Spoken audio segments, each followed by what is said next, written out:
to the National Youth Filmmaker Summit, week 3 of 5. My name is Dan Hudson. I am the Executive Director of NFFTY, the organization that is producing the National Youth Filmmaker Summit. We are all about advancing and connecting the most exciting, talented, emerging filmmakers worldwide, and we're very excited to have some of them here with us today. To start things off, a visual description of myself.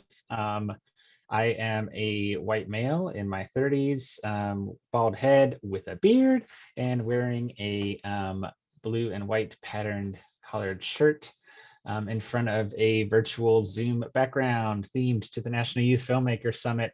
And I am coming to you live from Seattle, Washington, the traditional territories of the Coast Salish peoples, specifically the unceded territory of the Duwamish tribe. And we are so excited to have you here. Before I kick things over to our moderator, I do have to give a shout out to Husson College Los Angeles, who are specifically the presenting sponsor of today's session, and also to the National Endowment for the Arts, who are our lead funder for the National Youth Filmmaker Summit.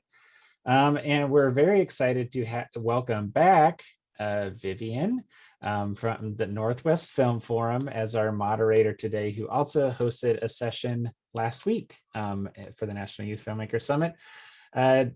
Doubling down on Vivian, and we're so excited that you were available 2 weeks in a row for the third week of the National Youth Filmmaker Summit. And with that, I am going to bow out of the way and kick things over to you to welcome our panelists. Awesome. Thanks, everyone. I can't fully see all the panelists that are here, so I don't know if someone could just tell me who is actually here. So my name is Vivian Hua. I am the Executive Director of Northwest Film Forum. We are an organization also located in Seattle, which is the land of the Coast Salish and Duwamish people. I use she and they pronouns. I am Asian American.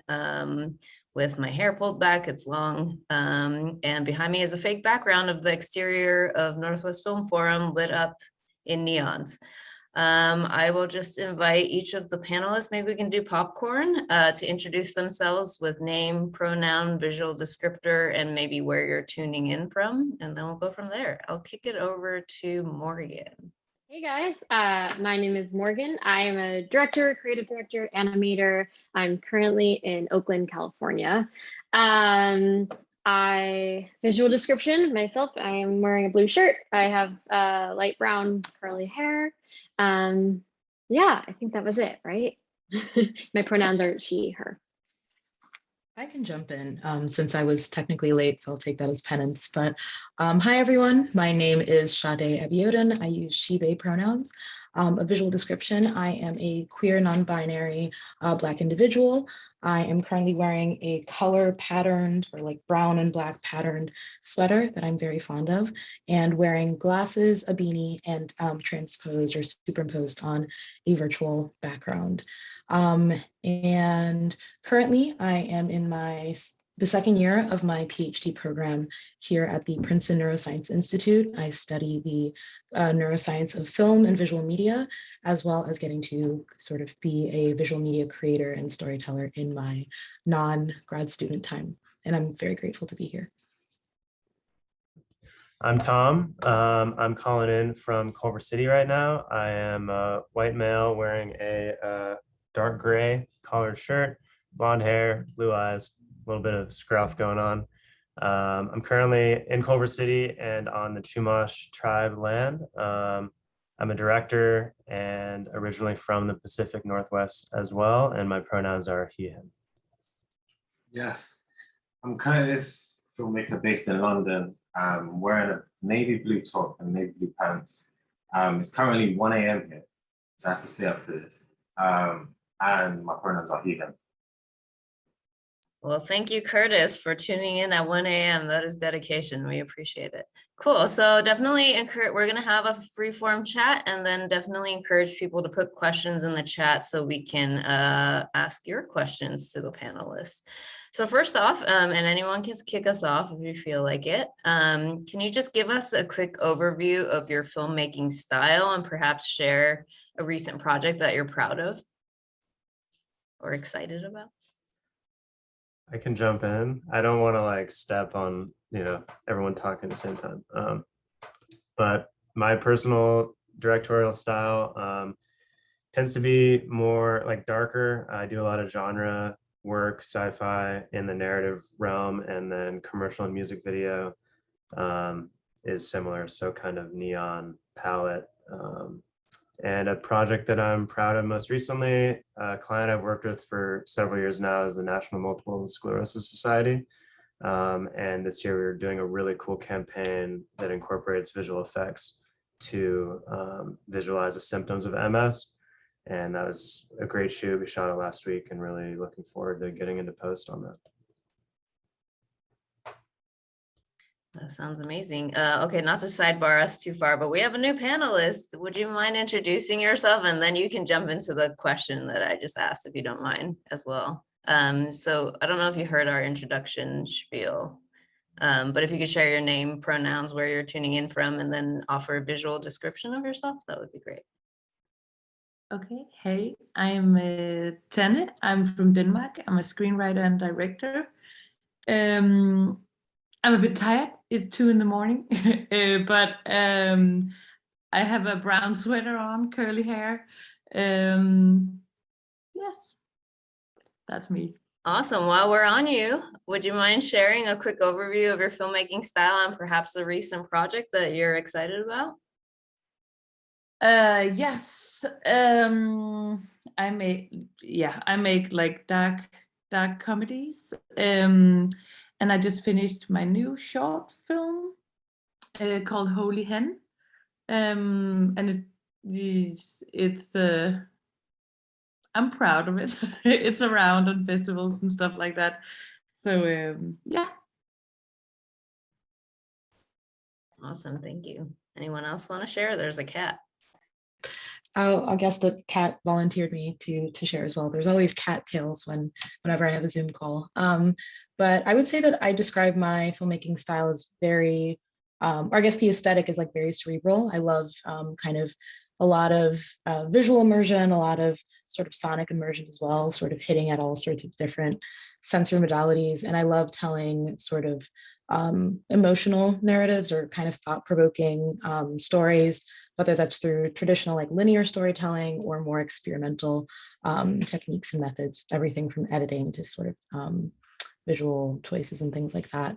And while I've been in grad school, it's definitely been a little bit of a pause on my usual or kind of my ideal amount of creative involvement, but a project that I've sort of been working on as of late, which is my first time stepping out of a sort of primarily director role and into sort of a post-production or kind of editor role.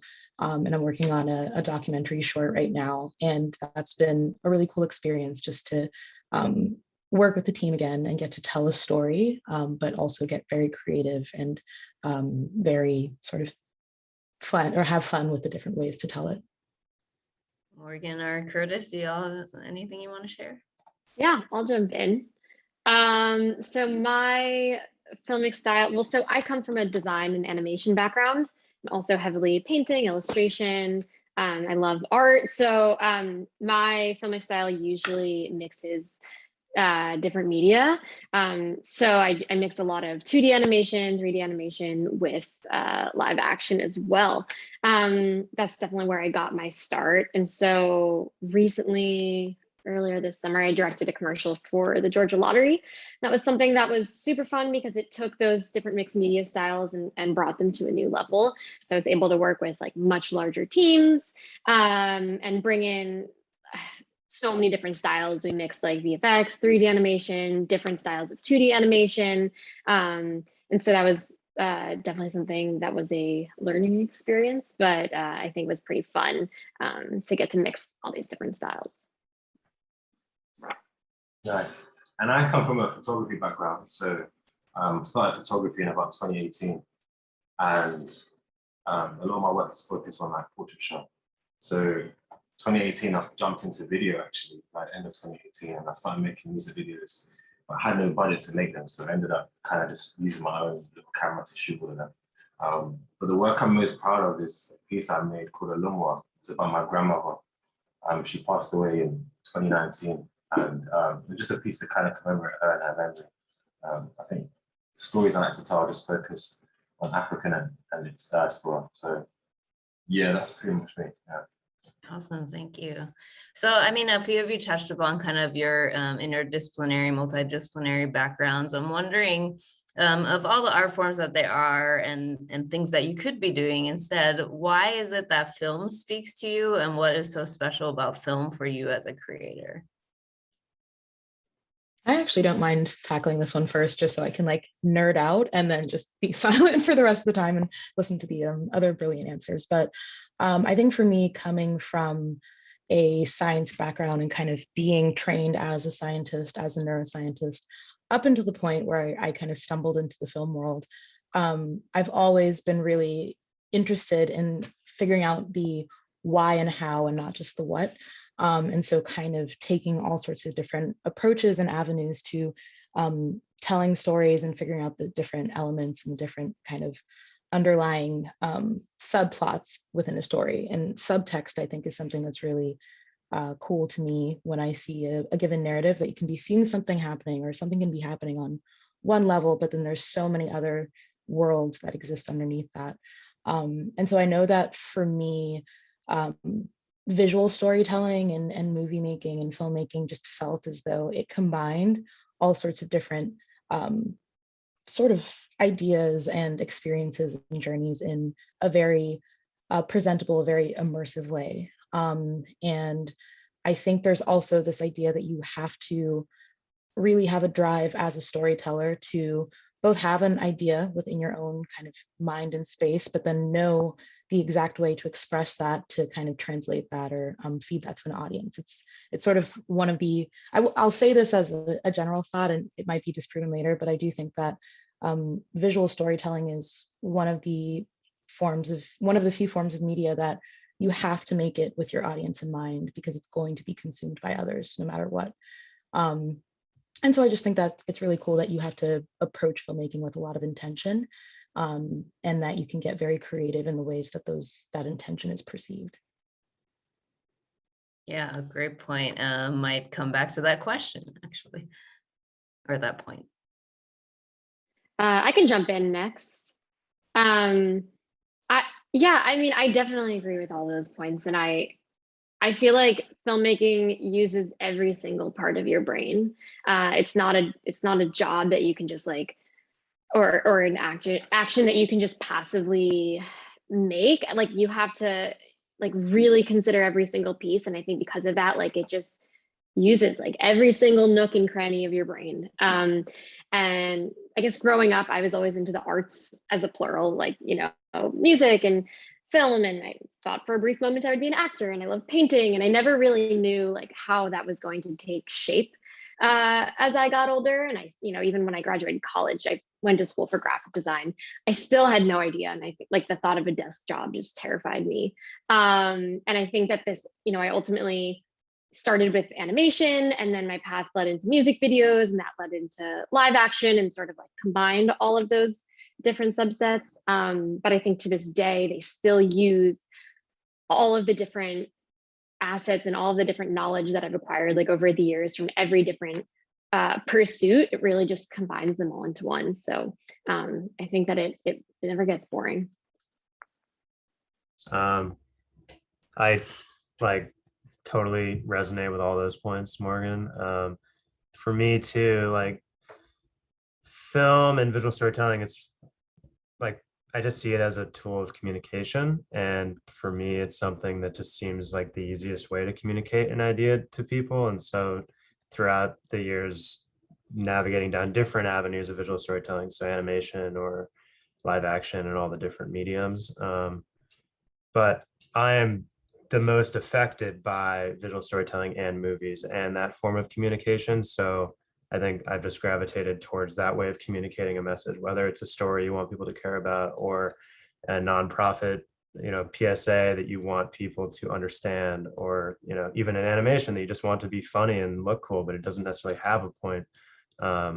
Regardless of where it is, it's like, that's just such a natural way to communicate with people, like visually, auditorily, all those different facets, that it's pretty cool. Yeah, we're lucky to get to do this for sure. I think for me, I really resonated with what Sade was saying about intention. I think intention is something that I always want to make sure when it comes to my works, I have a clear set plan of, okay, cool, what am I trying to tell? Who am I speaking to in the story? That's always been there since I started. I graduated in 2016. I studied mathematics and finance. So film for me was something that I just stumbled across. And so since then, especially going to different film festivals, meeting different people, and seeing how they have all of this film terminology, and I was kind of a novice, still kind of am a novice. It's really a case of me always figuring out, like, cool, what story am I trying to tell in this? I want to make sure that the audience that this is for really understand the message. So yeah, intention is a big thing for me. I think that's number one when it comes to my list, especially because most of my work is focused on documentary. So it just needs to be all around, whether it's the person I'm documenting, whether it's my audience. I think everybody needs to understand what intention is when it comes to my work. So to extend on that point a little bit, how do you all go through the process of figuring out what stories you want to tell and keeping it authentic for you?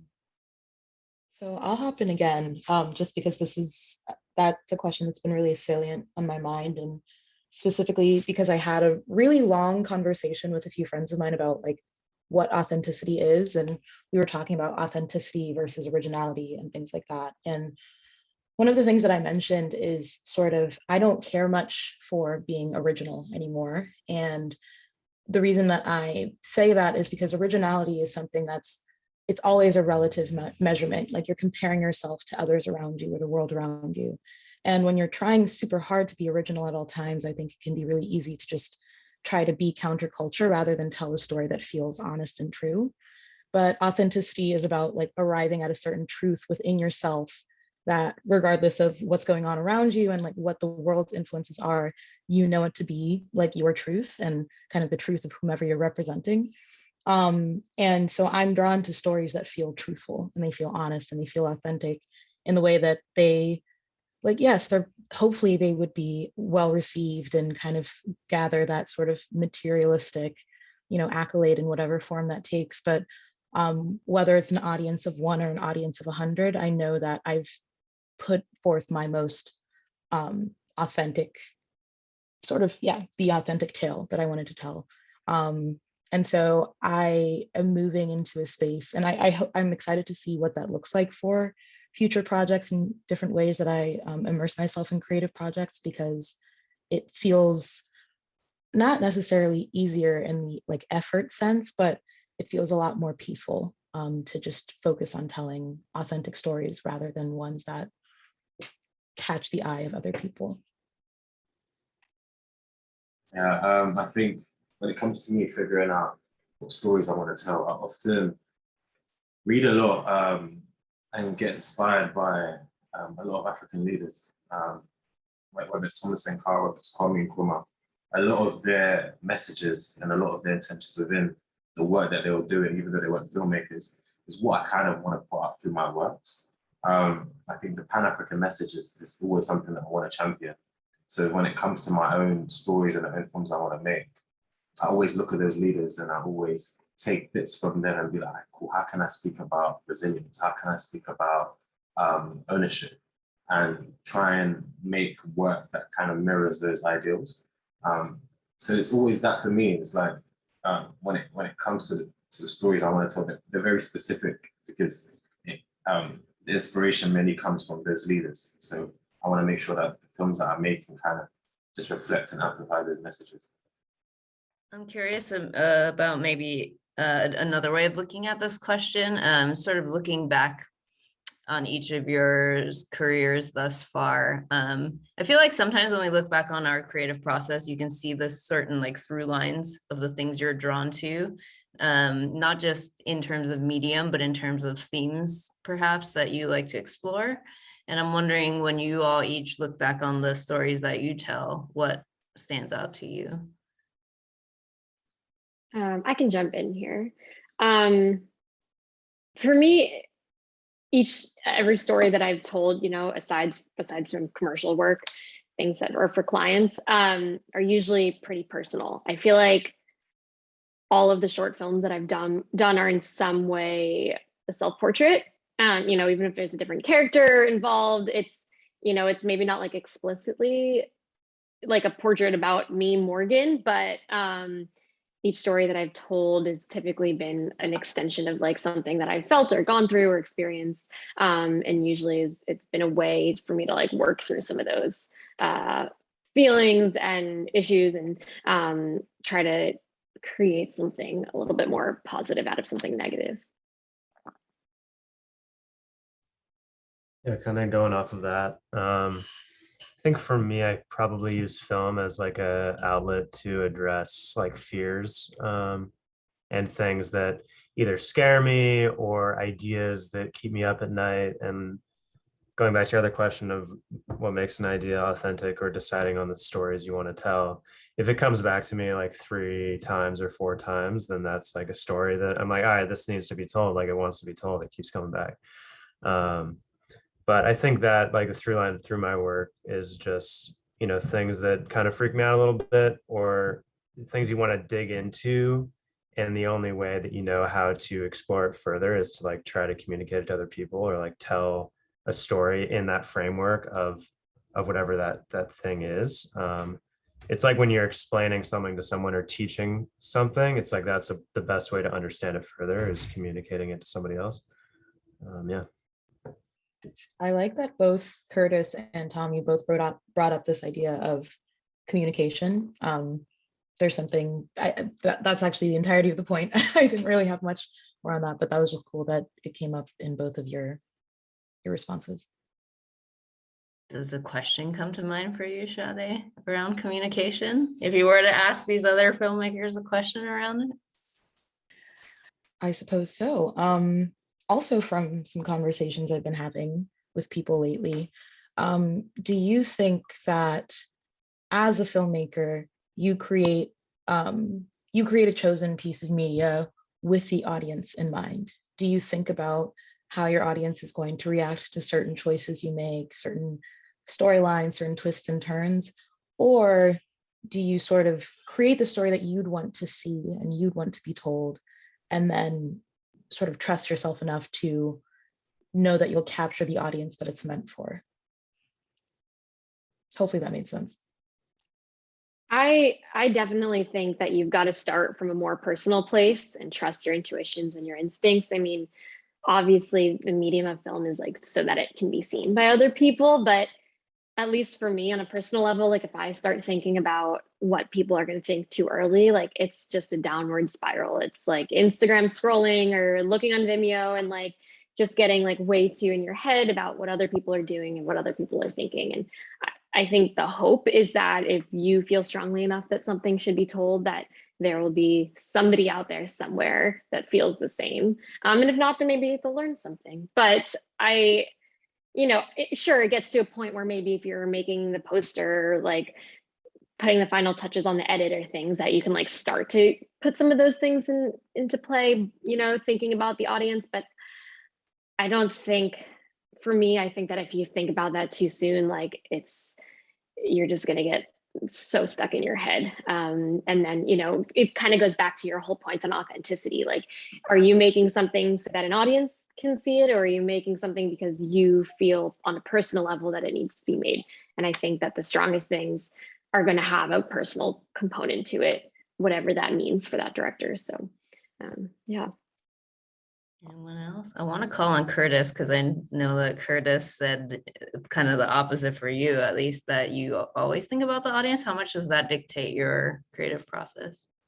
I think audience, similarly to Morgan, is just like, definitely when the edit's locked in my eyes, when I put everything together. Normally I edit my own stuff anyway, so once that's locked, then I tend to consult to my friends and family. But when it comes to the audience, I'm always coming from a place of always trying to sell. So that's just me and my nature. So I'm always having them in mind, even though when I'm creating it, from the shoot day to when I'm editing. So I'm always kind of thinking about how can I communicate this in a way where it makes sense to them, not only to me. And that's happening in the edit. So when I'm even editing, there's not a case of this is how I want my film to be. It's always like, okay, well, how can my people consume this? How are they going to take this in? So there's always a bit of both. But definitely once it's locked, that's when I start consulting and be like, cool, what do you guys think of this? What do you think of me changing this scene? And so on. I know some of you work on commercial projects or for clients, whether that's like music videos or other types of things. How do you hold the tension of having your own artistic vision to like, and bringing that to an established brand or client? And how do you navigate that? Or what advice do you have around navigating that? I think it comes back to what I said initially about intention. So there's a lot of projects that come in and it's just like, it just needs to marry up with the things that I stand for, things I believe in, or what story we're trying to tell in this, and what's the intention and what type of audience are we communicating this to. I think with any brief that comes in, I think those things definitely need to be aligned before we move forward. So it always comes down to the intention for me, and making sure that the brand's vision and my vision are aligned. Whatever we're trying to tell, we're all on the same page. Yeah, I definitely agree with Curtis about intention and setting that up from the get-go. It's tough because for sure, I think like when you do client work, you have this budget and you feel like you have all this opportunity to put something out in the world. But it's tough because the client is the one paying for it. And oftentimes they have a different intention than what the director has. And so I think that it's like really rare and quite special if the intentions do align. But a lot of clients, if it's a commercial, like they are probably trying to appeal for a certain product and have different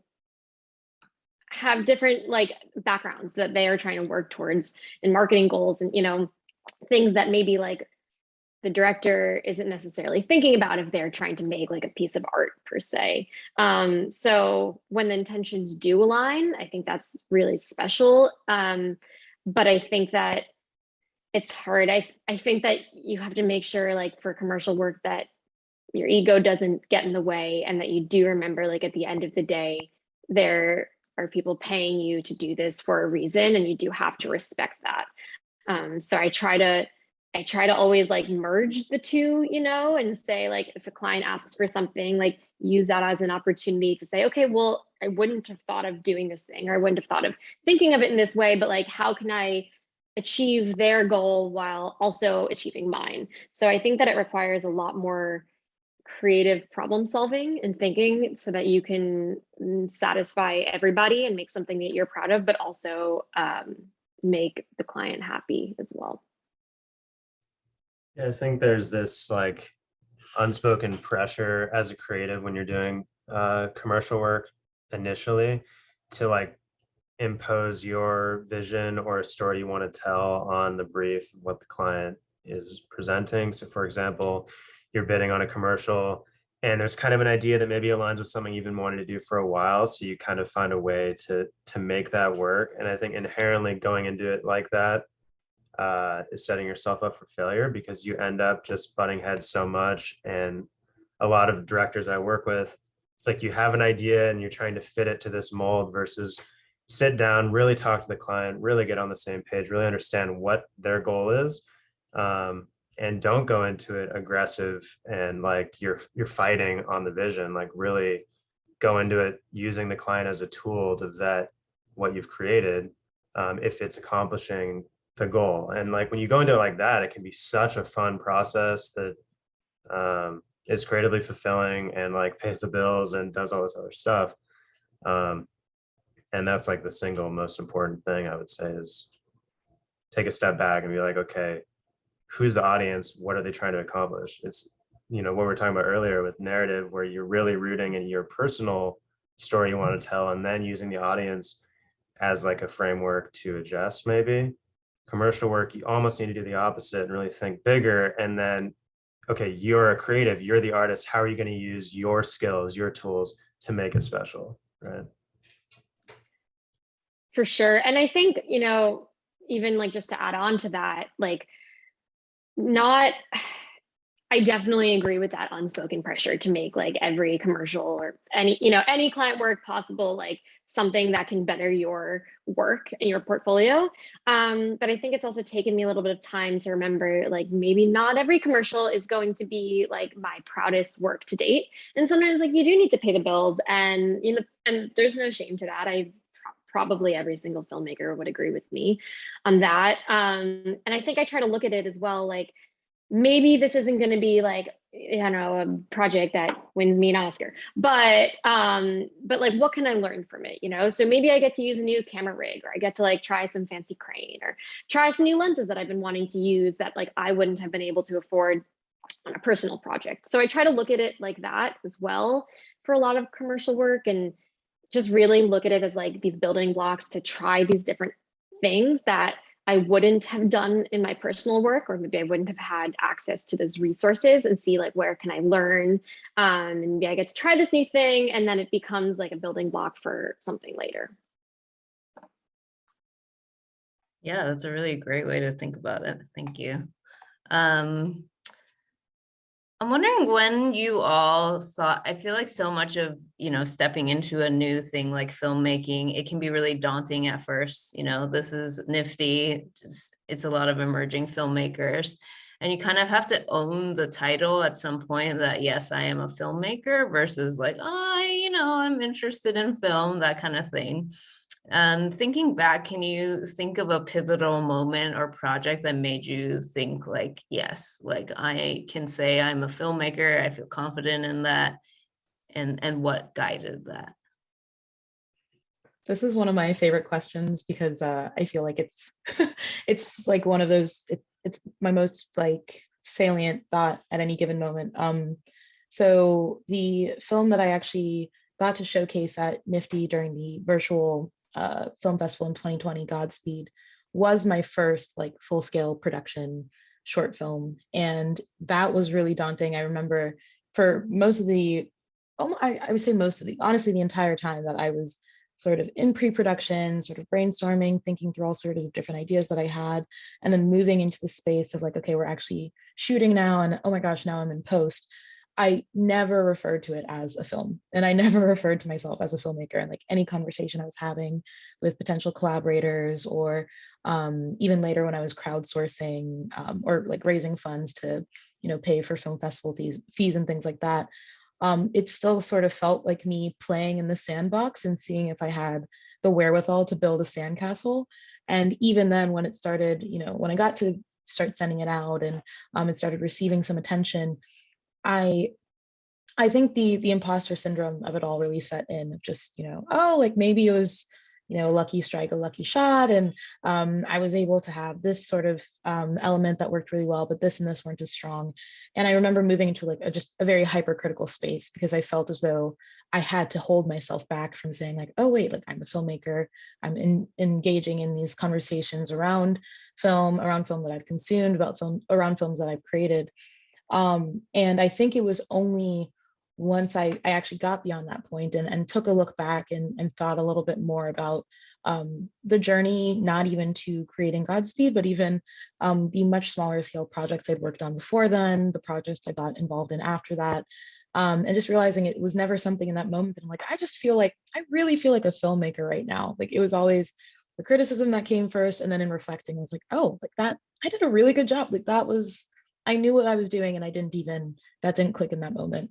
And so I'm trying to be a little bit more generous with myself nowadays in approaching conversations, not feeling this sense of like, I'm sitting this, of course you want to sit in a room to learn, and you want to sit in a room to observe and absorb, But also I've started allowing myself to feel like I belong in the rooms that I'm invited to. And that's been a huge treat. Love it. Thank you.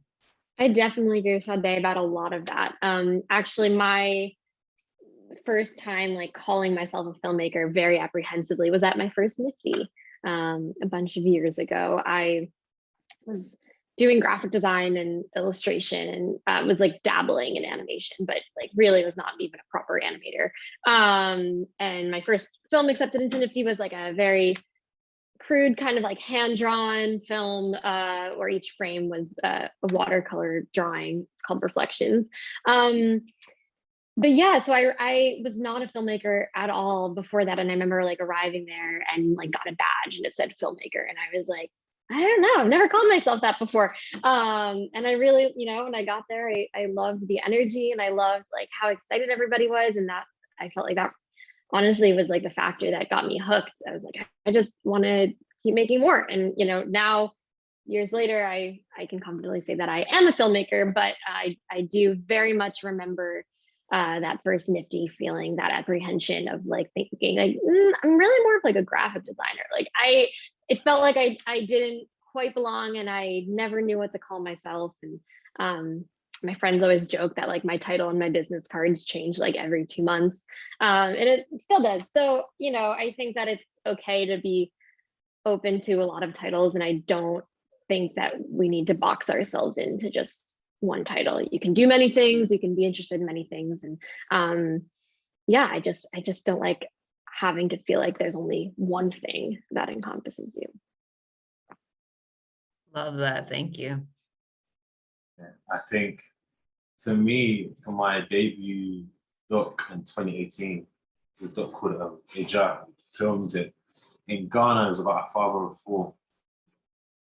Just documenting him in an area called Keneshi, which is in Accra, capital of Ghana. And yeah, because I was working at Universal Music at the time as a digital marketing intern. And I was doing that from 2017 up until like the top of 2018. And I wasn't really enjoying it. So I was just like, okay, cool. I'm just kind of gonna leave this and go to Ghana for about a month. Just to revisit and just go back home, because that was the first time I was going back since about 2011. And it was the first time going as an adult, just by myself. And so when I got to Ghana, I had no intentions of making a film. I had my little Sony A7S and I've just taken a few shots here and there. Then towards the end, I met this guy and I documented him for the last 4 days before I had to come back to the UK, and came back, edited it, graded it and everything. Then started submitting into film festivals.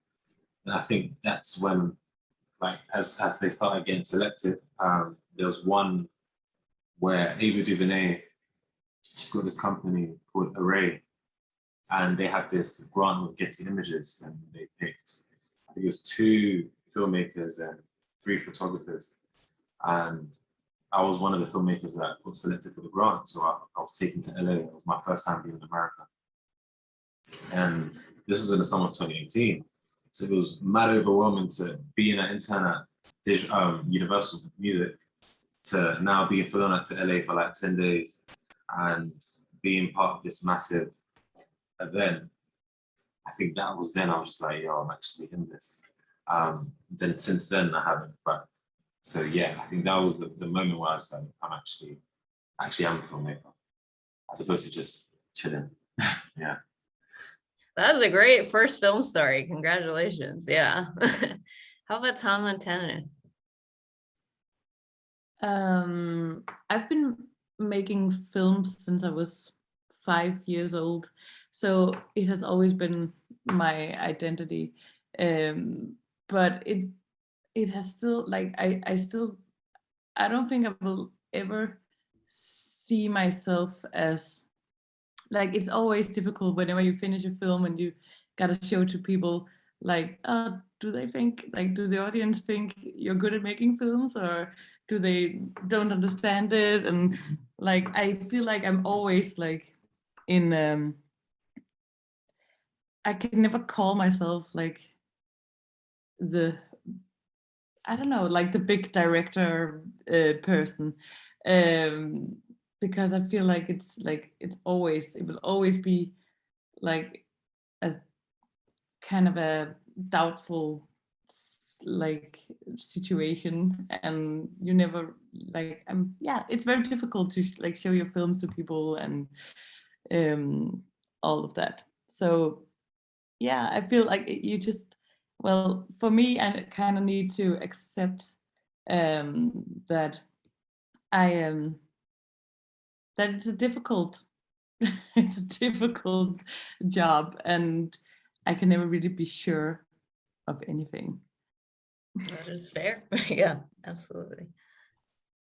Yeah, I think there's like just in terms of like when you start calling yourself a filmmaker, I know I kind of feel the same way. And I know Morgan, you mentioned earlier, like you do all these different things and you show up at a film festival and you get this thing to say it's filmmaker, and you're like, am I a filmmaker? Like what qualifies a filmmaker? Do I have to make X amount of movies or do a project at this budget level? Or like, I'm not a filmmaker, you know?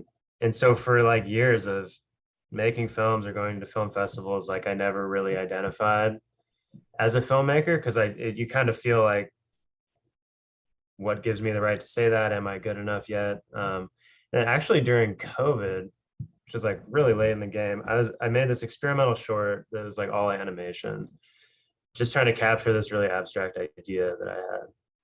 And I finished it and I'm like, man, I had this idea, I made it, it communicated the idea. And I just remembered like sitting there, everyone's stuck at home, you know, and I'm like, I feel like a filmmaker. And that was after making a bunch of shorts and stuff. It was like making this tiny experimental project and being in the solitude of like lockdown, where you're actually thinking about like why you made this and if you successfully felt like you accomplished the goal that you set out to do. And like that's it. Like that's what a filmmaker is. So if you make movies, no matter how big or small, and you feel like you're communicating an idea to people, and you feel good about it, like you're a filmmaker. So I think there's a lot of filmmakers watching right now. So yeah. That's great. One of the few benefits of COVID, that self-reflection. Very good. There's a really interesting question in the chat. What, in your opinion, is the most important quality of a film director? I think that the most important quality of a film director is probably communication. I would say it's like a mix of communication and being receptive to the crew and the other people working on the film as well. So I think like, you know, sort of going down to like what Tom was saying about like, did you communicate your idea of what you want?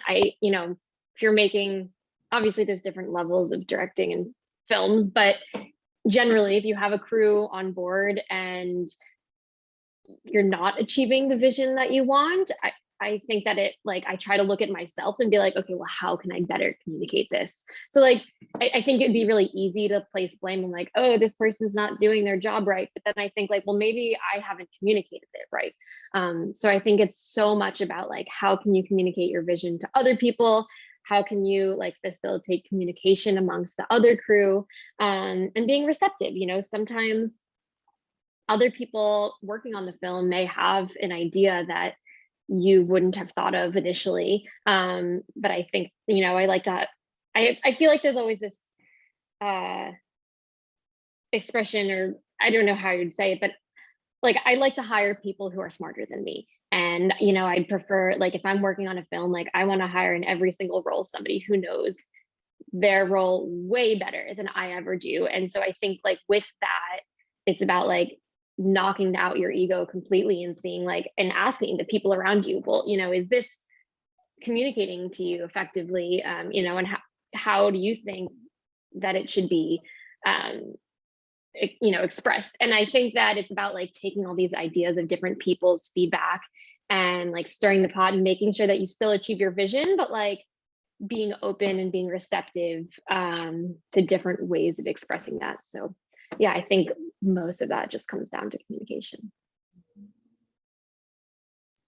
Yeah, what you said is absolutely huge, Morgan. I think the idea of, I mean, I wrestled at first because I didn't really want to say humility. I think humility can be, can take many different ways or different shapes and forms. And as important as it is to be humble and stay humble, it's also important to sort of have a certain amount of pride in what you do and how you do it. So that's sort of like a more subjective take. But the idea of being receptive and also being able to default and delegate and know that someone else probably knows more than you do.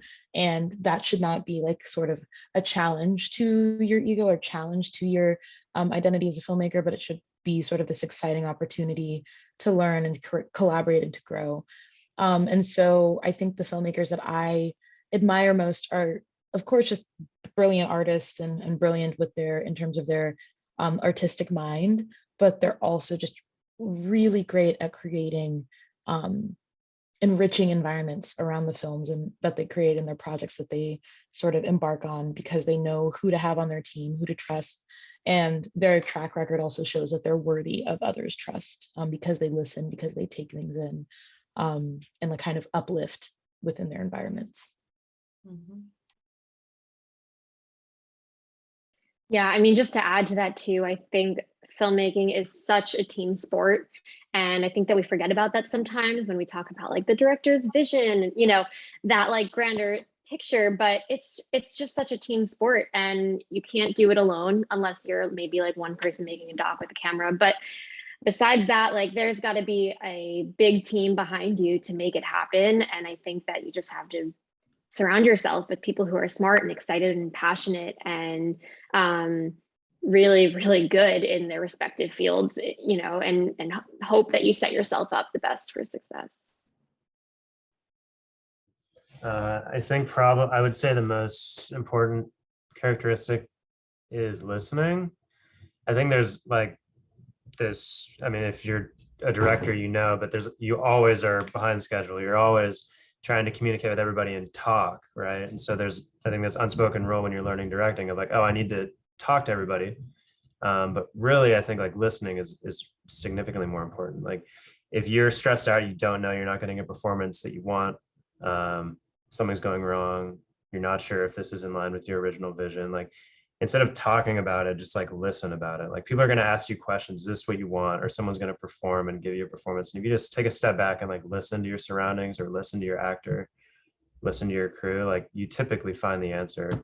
But if you just talk about it or prescribe things, it's like you're not filtering the good. And so many good ideas come your way when you're directing. Like your team brings you all these great ideas, and your job is really to listen to them and filter the ones that work with what you want to do with the piece.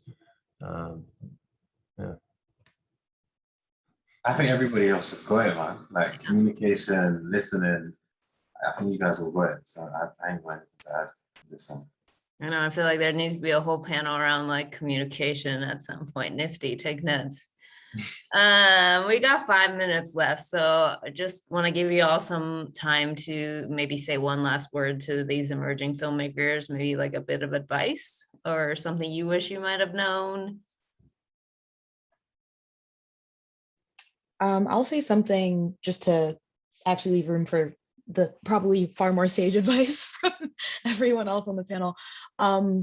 I think learning the power of pausing. I think there is sort of a pressure, whether it's like cultural, societal, to churn things out, continue being productive, continue like pushing through things. But I do think that there's a lot of power in taking a step back and like just letting stories come to you rather than searching through every moment for an experience that's worth a story or worth telling. And the only reason I say that, of course, it comes from a place of like personal experience and in the times that I've sort of tried to push a performance out or like push like my own creative juices to their maximum. Sometimes I've gotten the product that I want, yes, but the cost that comes afterwards really just makes me appreciate so much more the ability to be patient with myself and then patient with the world around me. If I were experiencing like sort of A24 level indie coming of age film moments in everyday life, I think I'd be pretty exhausted all the time. And so I think just letting life happen and seeing how the experiences that you go through then kind of collate and mold into a story naturally is so much healthier for you as a person and also as a storyteller than just expecting that you'll have these jaw-dropping ideas at every single turn. So that's advice for everyone, but also mainly for myself. Yeah, everyone else, advice?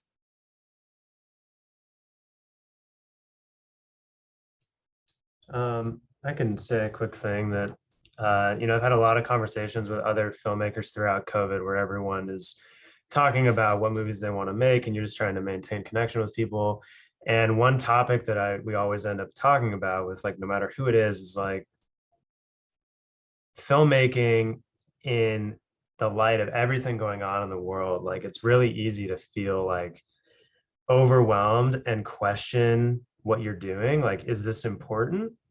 And I know a lot of people have asked that when I'm talking with them, of like, there's so many things going on in the world. And you're like, what am I doing sometimes? And I think it's important to take a step back and be like, you have this toolkit as a creator and a storyteller to share ideas and get people on board with things and let people escape or do all this different stuff. I'm like, don't undervalue that. It's easy to look at all these other things and be like, I should be studying environmental science because I could really make a difference. And I guarantee you there's environmental scientists being like, I wish I could make a movie about this.